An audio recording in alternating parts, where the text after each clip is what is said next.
আমাদের বাচ্চারা ইমোশনাল হয়ে পড়ে এই কারণে যে আসলে তো একটা ভালো দেশ হতে পারতো। মেবি ইন ফিউচার আমাদের দেশে যদি স্মার্ট হয় মেবি এমন হাইওয়ে করা যায় যেটা বাংলাদেশ থেকে একদম চ্যালেঞ্জ হয়ে যায় মিয়ানমার হয়ে। আমি করবো না বিকজ আমার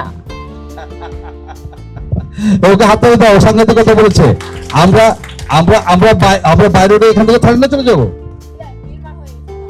আসলে ও একটা স্বপ্নের কথা বললো এবং ভীষণ বড় স্বপ্ন। আমি জানি না সোফার ইটস কারেক্ট। আমি সেদিন একটা অনুষ্ঠান দেখলাম, বলা হচ্ছে যে টেকনাফ থেকে তেঁতুলিয়া একটা করিডোর হতে যাচ্ছে। টেকনাফ থেকে তেঁতুলিয়া একটা কার্গোর সময় লাগবে 10 ঘন্টা। আসলে মানে কি ভাবতে ভালো লাগে, ট্রুলি সেই যে এটা কি আসলে হবে। তো এই দেখেন ছোট একটা বাচ্চা যে স্বপ্নটা দেখে যে আমাদের মধ্যে একটা মায়ানমার হয়ে আমরা চলে যাব থাইল্যান্ড, আমরা ইয়ারে যাব না এবং আমরা একটা সুপার করিডোর পাবো, সুপার রোড পাবো। এগুলোই তো আমাদের ভাবনার জিনিস, তাই thank you.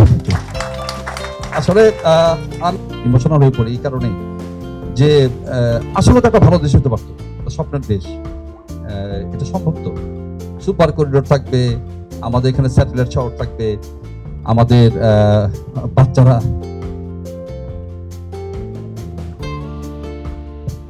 Okay anyway sorry